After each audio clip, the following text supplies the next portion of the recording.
سلسلہ ہدایت قرآن، سنت اور اہل بیت علیہم السلام میں خوش آمدید۔ آج ہم جس خزانے کی گہرائی میں اتر رہے ہیں وہ ہے سورۃ الزخرف، قرآن مجید کی 43ویں سورت۔ یہ ایک مکی سورت ہے اور اس میں 89 آیات ہیں۔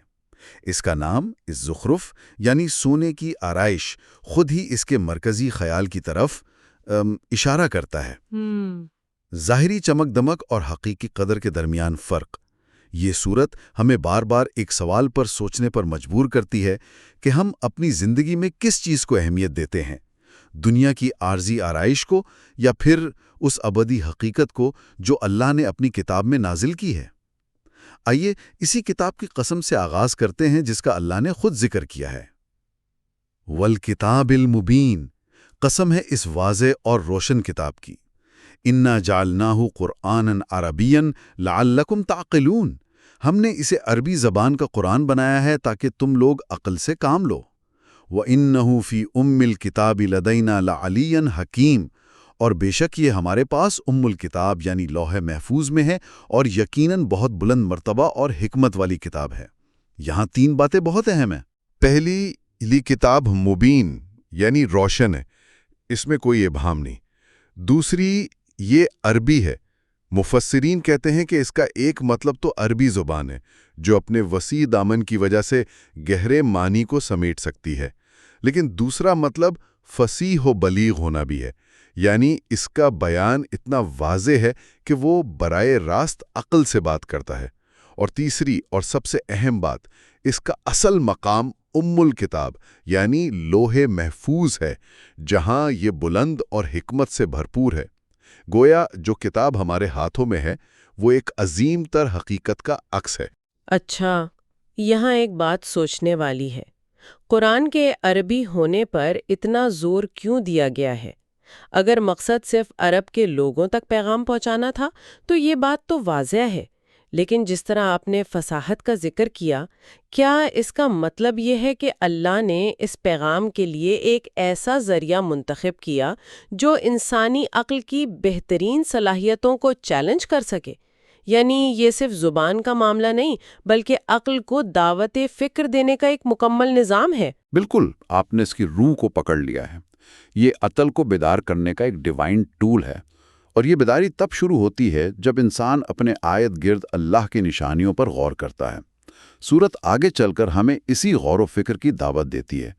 دیکھیے آیت 9 میں کیا کہا گیا، وَلَئِن سَأَلْتَهُم مَّنْ خَلَقَ السَّمَاوَاتِ وَالْأَرْضَ لِيَقُولُنَّ خَلَقَهُنَّ الْعَزِيزُ الْعَلِيمُ، اور اگر آپ ان سے پوچھیں کہ آسمانوں اور زمین کو کس نے پیدا کیا ہے تو وہ ضرور کہیں گے کہ انہیں غالب آنے والے، ہر چیز کے جاننے والے نے پیدا کیا ہے۔ یہ بہت عجیب بات ہے۔ وہ مانتے ہیں کہ خالق اللہ ہے لیکن عبادت بتوں کی کرتے ہیں۔ قرآن اسی تضاد کو پکڑتا ہے اور پھر ان نعمتوں کی فہرست دیتا ہے جو وہ روز دیکھتے ہیں مگر ان پر غور نہیں کرتے۔ زمین کو ایک پرسکون گہوارہ بنا دیا، اس میں راستے بنا دیے تاکہ ہم اپنی منزلیں پا سکیں، اور آسمان سے خاص مقدار میں پانی برسایا۔ اور اس پانی والی آیت میں ایک زبردست نکتہ ہے، فَأَنشَرْنَا بِهِ بَلْدَةً مَيْتًا كَذَلِكَ تُخْرَجُونَ، پھر ہم نے اس پانی سے ایک مردہ شہر کو زندہ کر دیا۔ تم بھی اسی طرح قبروں سے نکالے آؤ گے۔ یہ تو صرف زراعت کا سبق نہیں ہے۔ قرآن یہاں ہماری آنکھوں کے سامنے ہونے والے ایک معجزے کو آخرت کی سب سے بڑی دلیل بنا رہا ہے۔ ہر سال بہار کا موسم جب خشک اور بے جان زمین سے ہریالی پھوٹ پڑتی ہے، وہ دراصل ہماری اپنی قیامت کا ایک ٹریلر ہے۔ یہ کتنا طاقتور تصور ہے کہ ہمیں آخرت کی نشانی دیکھنے کے لیے کسی اور دنیا میں جانے کی ضرورت نہیں، وہ ہر سال ہمارے باغیچوں اور کھیتوں میں نظر آتی ہے۔ بالکل، اور پھر نعمتوں کا سلسلہ جاری رہتا ہے۔ ہر چیز کے جوڑے پیدا کیے اور ہمارے لیے کشتیاں اور جانور بنائے جن پر ہم سواری کرتے ہیں، اور پھر اس سواری پر بیٹھنے کے عمل کو بھی ایک عبادت بنا دیا، ایک دعا سکھا کر، سبحان الذی سخر لنا ھذا وما کنا لہ مقرنین وانا الی ربنا لمنقلبون۔ پاک ہے وہ ذات جس نے اس سواری کو ہمارے قابو میں دیا حالانکہ ہم اسے قابو میں لانے کی طاقت نہیں رکھتے تھے، اور بے شک ہم اپنے رب کی طرف ہی لوٹ کر جانے والے ہیں۔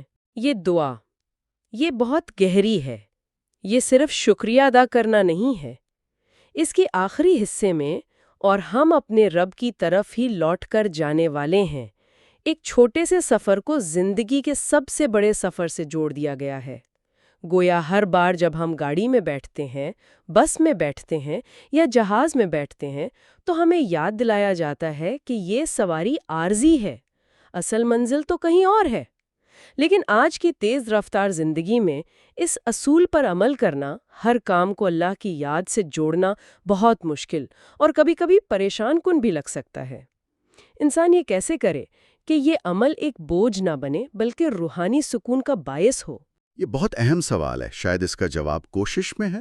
اسلام یہ نہیں کہتا کہ آپ ہر سیکنڈ میں کامل ہو جائیں، بلکہ یہ کہ آپ مسلسل جڑے رہنے کی کوشش کریں۔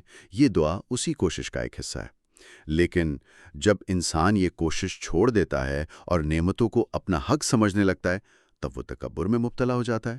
اور یہی وہ مقام ہے جہاں مشرکین مکہ کھڑے تھے۔ انہوں نے نہ صرف اللہ کی نعمتوں کو بھلا دیا بلکہ اس کی ذات کے بارے میں عجیب و غریب عقیدے گھڑ لیے۔ مثال کے طور پر وہ فرشتوں کو اللہ کی بیٹیاں کہتے تھے۔ قرآن ان کے دوگلے پن کو سامنے لاتا ہے۔ وَإِذَا بُشِّرَ أَحَدُهُمْ بِمَا ضَرَبَ لِلرَّحْمَنِ مَثَلًا ظَلَّ وَجْهُهُ مُسْوَدًّا وَهُوَ كَظِيمٌ۔ جب ان میں سے کسی کو اس بیٹی کی خوشخبری دی جاتی ہے جس کی مثال وہ خدائے رحمان کے لیے دیتے ہیں تو اس کا چہرہ سیاہ ہو جاتا ہے اور وہ غصے سے بھر جاتا ہے۔ یعنی جو چیز اپنے لیے بے عزتی سمجھتے ہو وہ اللہ کے لیے کیسے منسوب کر سکتے ہو؟ بلکہ انسانی نفسیات کا گہرا تجزیہ ہے۔ انسان اکثر اپنے تعصبات اور اپنی ناپسندیدگیوں کو خدا کی طرف منسوب کر دیتا ہے۔ وہ اپنے کلچر کو دین سمجھنے لگتا ہے، اور جب ان سے اس کی دلیل مانگی جاتی ہے تو ان کے پاس کوئی جواب نہیں ہوتا۔ بالکل، قرآن ان سے یہی سوال کرتا ہے، اشہدوا خلقہم، کیا تم فرشتوں کی تخلیق کے وقت وہاں موجود تھے؟ تمہارے پاس اس بات کا کوئی علم نہیں، تم صرف اندازے لگا رہے ہو۔ جب علمی دلیل ختم ہو جاتی ہے تو وہ ایک نیا بہانہ تراشتے ہیں۔ وَقَالُوا لَوْ شَاءَ الرَّحْمَنُ مَا عَبَدْنَاهُمْ، اگر اللہ چاہتا تو ہم ان کی عبادت ہی نہ کرتے، یعنی اپنی غلطی کی ذمہ داری بھی اللہ پر ڈال دی۔ اس کے جواب میں قرآن کہتا ہے کہ ان کی واحد دلیل اپنے باپ دادا کی اندھی تقلید ہے۔ اِنَّا وَجَدْنَا آبَاءَنَا عَلَىٰ أُمَّةٍ وَإِنَّا عَلَىٰ آثَارِهِمْ مُهْتَدُونَ۔ ہم نے اپنے باپ دادا کو ایک راستے پر پایا ہے اور ہم انہی کے نقش قدم پر چل رہے ہیں۔ یہاں ایک بہت نازک اور اہم بحث شروع ہوتی ہے۔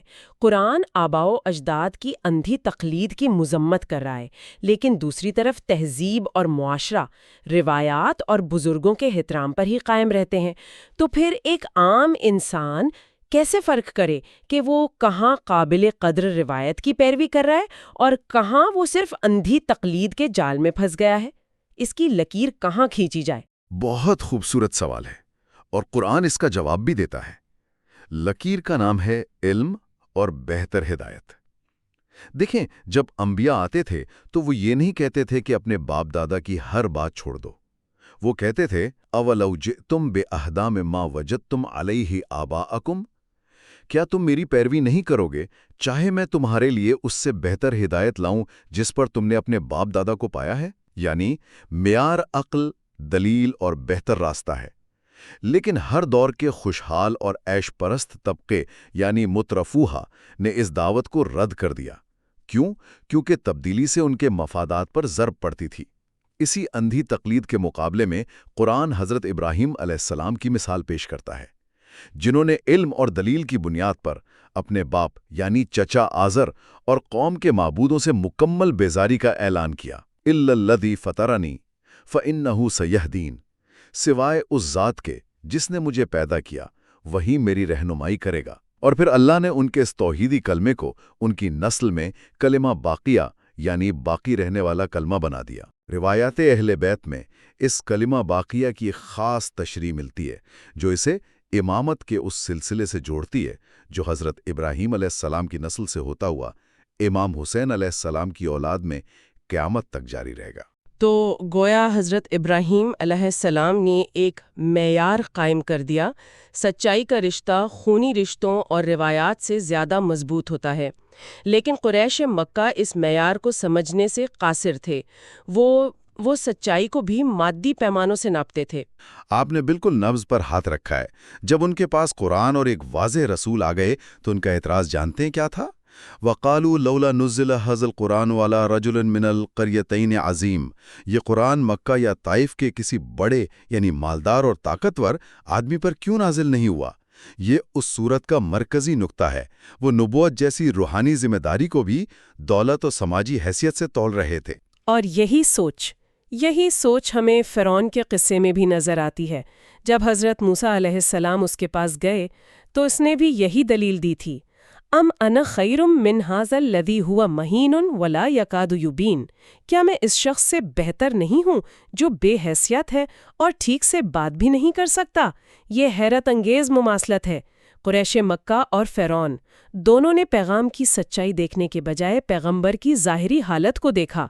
یہ ظاہر کرتا ہے کہ مادی چیزوں سے مروب ہو جانا یہ انسانیت کی ایک بہت پرانی اور دائمی کمزوری ہے۔ بالکل، اور قرآن اس مادی سوچ پر ایک فیصلہ کن ضرب لگاتا ہے۔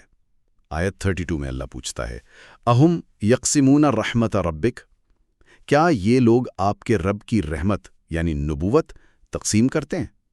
ہم نے تو ان کے درمیان دنیا کی روزی تقسیم کی ہے تاکہ سماجی نظام چلتا رہے، اور رحمت ربک خیر مما یجمعون، اور آپ کے رب کی رحمت اس سب سے کہیں بہتر ہے جو یہ جمع کر رہے ہیں۔ اور پھر اللہ تعالیٰ دنیا کی اس آرائش، اس زخرف کی حقیقت کو مکمل طور پر بے نقاب کر دیتا ہے۔ وہ فرماتا ہے کہ اگر یہ خطرہ نہ ہوتا کہ تمام انسان گمراہ ہو کر ایک ہی گروہ بن جائیں گے تو ہم کافروں کے گھروں کی چھتیں، سیڑھیاں، دروازے اور تخت سب چاندی اور سونے کے بنا دیتے۔ کیوں؟ تاکہ سب جان لیں کہ ہماری نظر میں ان چیزوں کی کوئی وقت نہیں۔ ان کل ذالک لما متاع الحیات الدنیا والآخرۃ عند ربک للمتقین۔ یہ سب تو صرف دنیا کی زندگی کا سامان ہے اور آخرت تو آپ کے رب کے ہاں پرہیزگاروں کے لیے ہے۔ یہ ایک دماغ کو ہلا دینے والا تصور ہے۔ یعنی جن چیزوں کے پیچھے آج پوری دنیا بھاگ رہی ہے، دولت، عیش و عشرت، شان و شوکت، اللہ کی نظر میں ان کی حیثیت اتنی بھی نہیں کہ انہیں ایمان جیسی قیمتی چیز کے ساتھ تولا جا سکے۔ یہ تو پورے ویلیو سسٹم کو الٹ کر رکھ دیتا ہے۔ اور جو شخص اس حقیقت کو نظر انداز کرتا ہے اور ذکر رحمان سے منہ موڑتا ہے، اس کا انجام بہت خطرناک ہے۔ قرآن کہتا ہے، وَمَنْ يَعْشُ عَنْ ذِكْرِ الرَّحْمَٰنِ نُقَيِّضْ لَهُ شَيْطَانًا فَهُوَ لَهُ قَرِينٌ۔ جو شخص رحمان کے ذکر سے غفلت برتتا ہے، ہم اس پر ایک شیطان مسلط کر دیتے ہیں جو اس کا مستقل ساتھی بن جاتا ہے۔ یہ شیطان اسے سیدھے راستے سے روکتا ہے، لیکن وہ سمجھتا ہے کہ وہ ہدایت پر ہے۔ یہ قرین یعنی شیطان ساتھی کا تصور بہت دلچسپ ہے۔ آج کی زبان میں ہم اسے ایک ذاتی ٹاکسک ایکو چیمبر یا زہریلے الگورتھم سے تشبیہ دے سکتے ہیں۔ جب آپ مثبت اور روحانی مواد کو نظر انداز کرنا شروع کر دیتے ہیں تو آپ کا سوشل میڈیا فیڈ اور آپ کا ذہن آپ کو صرف منفی شکوک و شبہات اور دنیاوی بھٹکاوے دکھانے لگتا ہے۔ آخر کار وہی فیڈ آپ کا مستقل ساتھی بن جاتا ہے جو آپ کی حقیقت کو مسخ کر دیتا ہے، جبکہ آپ سمجھتے ہیں کہ آپ سب کچھ جانتے ہیں اور صحیح راستے پر ہیں۔ کیا بہترین مثال دی آپ نے۔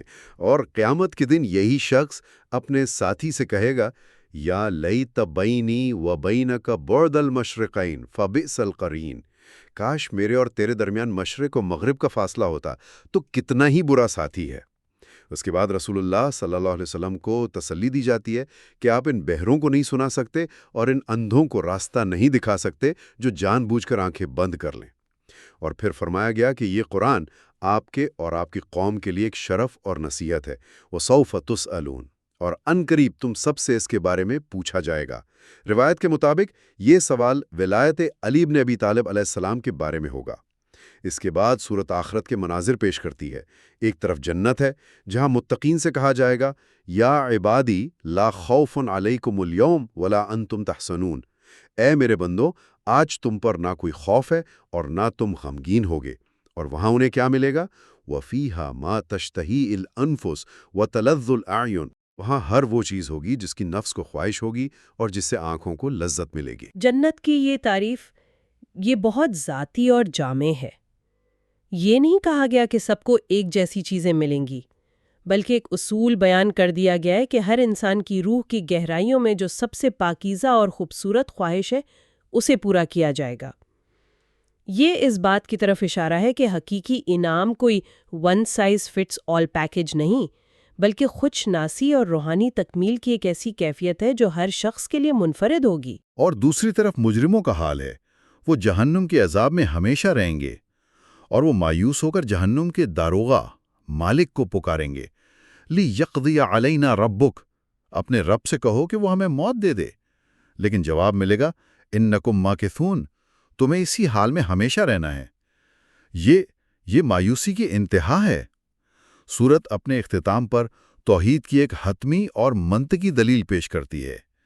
پیغمبر صلی اللہ علیہ وآلہ وسلم سے کہا گیا کہ اعلان کر دیں، قُلْ إِن كَانَ لِلرَّحْمَٰنِ وَلَدٌ فَأَنَا أَوَّلُ الْعَابِدِينَ، کہہ دیجیے اگر خدائے رحمان کی کوئی اولاد ہوتی تو میں سب سے پہلے اس کی عبادت کرنے والا ہوتا۔ یہ کوئی ضد یا تکبر کا جواب نہیں، بلکہ ایک انتہائی منطقی بات ہے۔